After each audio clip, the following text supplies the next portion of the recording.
Los brujos de Chávez, la magia como prolongación de la política. David Placer. Las llamadas inesperadas del mandatario siempre causaban el pánico entre sus colaboradores más cercanos, que recibían reclamos y debían rendir cuentas en las horas más intempestivas.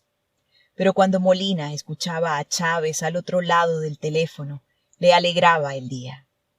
Lo saludaba de forma cordial, se interesaba por el trabajo del padre Numa y por sus asuntos personales.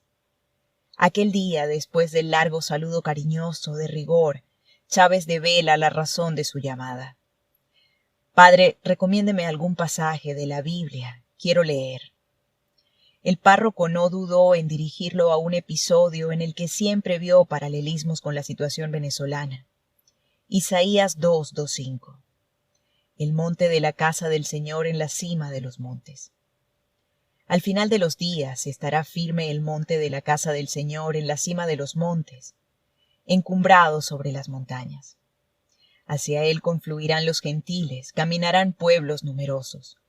Dirán, venid, subamos al monte del Señor, a la casa del Dios de Jacob. Él nos instruirá en sus caminos y marcharemos por sus sendas, porque de Sión saldrá la ley, de Jerusalén la palabra del Señor. Será el árbitro de las naciones, el juez de los pueblos numerosos. De las espadas forjarán arados, de las lanzas podaderas. No alzará la espada pueblo contra pueblo, no se adiestrarán para la guerra. Casa de Jacob, ven, caminemos a la luz del Señor. La cita bien podría ser un tratado político, una visión cristiana y benévola de lo que representaba Chávez y el chavismo para el país. También podía ser interpretada como una comparación entre la guía de Dios y el liderazgo de Hugo Chávez. De las espadas forjarán arados, de las lanzas podaderas. Es la frase que Molina recordaba de forma literal y también puede resumir la política social que Chávez pretendió instaurar en las Fuerzas Armadas. El ejército debía estar al servicio del pueblo, por eso al inicio de su mandato creó el Plan Bolívar 2000, un conjunto de medidas que incluían la llegada de soldados a los barrios más pobres para limpiar alcantarillas o para pavimentar carreteras. En los momentos más bajos de la enfermedad, Hugo comenzó a orar con asiduidad, tanto en privado como en público. Su vocación y su carrera hacían que se acercara a los evangelios con una mirada política. Me quedé impresionado cuando interpretaba la Biblia en función de lo que pasaba en América Latina, cómo mostraba la cercanía hacia el pobre. Y yo pensaba, wow, eso es la teoría de la liberación. Pero él seguramente ni sabía que la estaba interpretando de ese modo. Si tienes fe en la Biblia, Dios te va iluminando y lo entiendes todo, explica Molina. En las noches de desvelo, en la soledad del palacio, Hugo Chávez comenzaba a dedicar tiempo entre la firma de documentos, el repaso de los programas de campaña y las llamadas que realizaba a altas horas de la madrugada a sus colaboradores, a leer la Biblia. Molina da fe de la memoria privilegiada de Chávez. Recordaba largos pasajes que le habían llamado la atención. Sabía si se encontraban al principio, en el medio o al final de la página. Entonces comentaba con sus amigos, el pasaje ese que está en las últimas páginas, en el centro de la página. La extraordinaria memoria de Hugo Chávez es una de las cualidades que todos alaban, incluso quienes lo adversaron. Es una de las principales virtudes que recuerdan su amante y compañera de conspiración, Herman Marxman, el colaborador de su primera campaña electoral, Nedo Panis, y la amiga que le dio refugio en su casa, Elizabeth Sánchez. La condición también es destacada por Maripili Hernández, una de sus más íntimas amigas. Hernández, hija de canarios, fue una de las mujeres más cercanas al mandatario, ministra y colaboradora hasta el momento de su muerte. El día que lo conoció, antes de alcanzar la presidencia, fue citada a una reunión prevista para un par de horas durante el desayuno, pero el encuentro se convirtió en almuerzo, merienda y cena. La conexión entre ambos fue evidente. Teóloga de formación y periodista, Hernández ocupó la presidencia del Canal del Estado, venezolana de televisión, y fue ministra de la Juventud.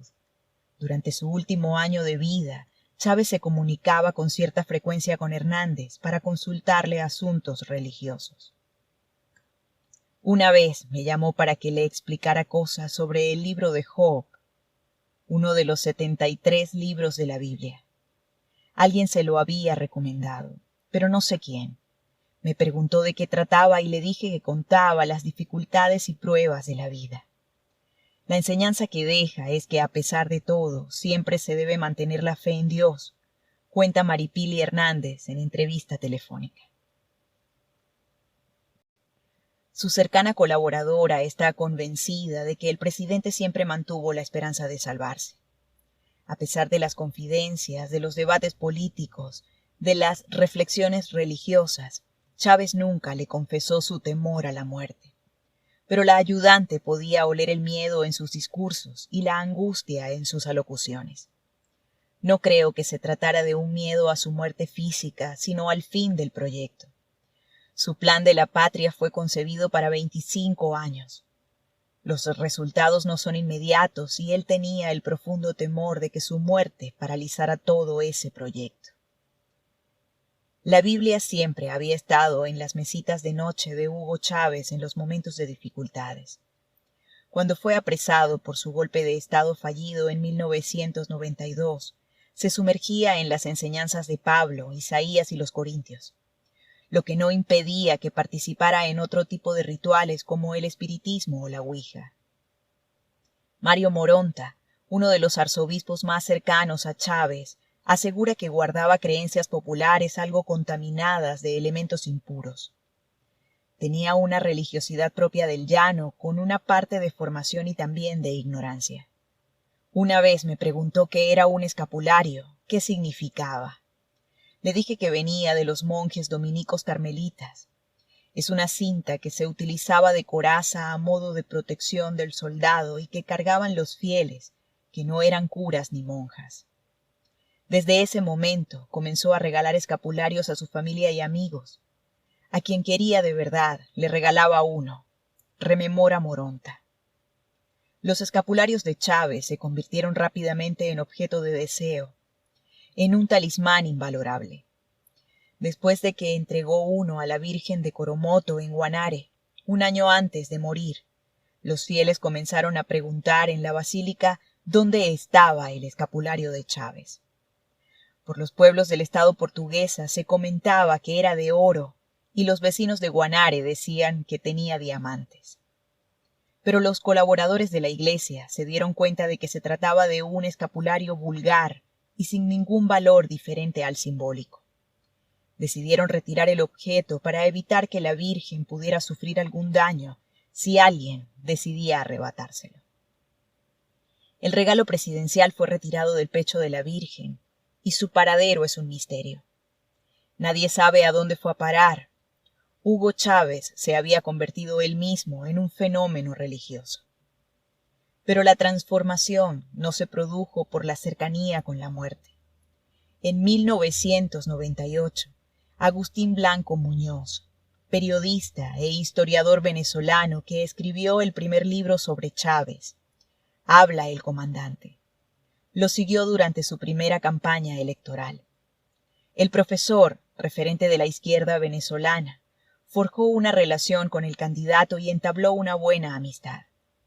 Blanco Muñoz fue espectador de los baños de masa del aspirante presidencial y vio con inquietud el fervor que despertaba Chávez entre la multitud. Las mujeres empujaban, querían hablar con él, besarlo, y mi sorpresa fue mayúscula al ver las señoras mayores que lo tocaban y se persignaban, recuerda Blanco Muñoz. En ese momento nacía también una esperanza, una fe colectiva en la población más desfavorecida. Chávez no era solo un candidato, sino también un salvador. A su paso entre la muchedumbre era alcanzado y besado como un Cristo en procesión en Semana Santa. Al final del acto, el periodista, que no había visto un fenómeno similar con otros aspirantes, lo aborda con preocupación. Hugo, ¿te has dado cuenta de que Esto se está convirtiendo en un fenómeno mágico religioso. ¿Qué vas a hacer tú para frenarlo?, preguntó Blanco Muñoz. No recuerdo sus palabras exactas, pero me hizo saber que él no se oponía a eso, que era la realidad social del país y que debía aprovecharla durante su campaña. El candidato estaba dispuesto a utilizar no solo las emociones religiosas, sino también los sentimientos de todo tipo. Meses antes de pisar el campo de Carabobo, Hugo hace un viaje a Colombia. Uno de los lugares de obligatoria visita era la casa de Simón Bolívar en Bogotá, donde el Libertador había vivido con su amante y compañera de batalla, Manuelita Sáenz. Es una casa colonial con jardines interiores y fuentes. Un día antes de la visita, Chávez ordena a su colaborador, Nedo Panis, comprar un cofre de plata, de esos pequeñitos, donde se meten dijes, detalló. Antes de iniciar el recorrido, Chávez se ausentó unos minutos. Luego fue atendido con la cortesía y el protocolo que merecía una personalidad relevante y que con seguridad se convertiría en presidente del país vecino. Al final del recorrido, y sin que nadie se lo solicitara, Chávez comenzó a improvisar un discurso.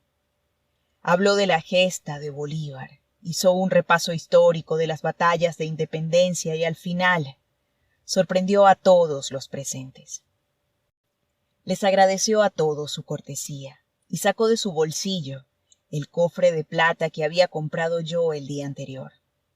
Dijo que dentro contenía tierra del campo de Carabobo, donde Bolívar derrotó finalmente al ejército español. No sé de dónde sacó la tierra, si del patio o de un jardín vecino, pero seguro no era del campo. Ese era Hugo Chávez, explica Panis. En ese momento, su cercano colaborador tuvo la certeza de que aquel hombre, hábil manipulador de los sentimientos y de las emociones históricas, sería presidente de Venezuela. Los brujos de Chávez, la magia como prolongación de la política. David Placer. Un solo pueblo hermanado cargado de tradición. Le entrega su corazón a todo el pueblo.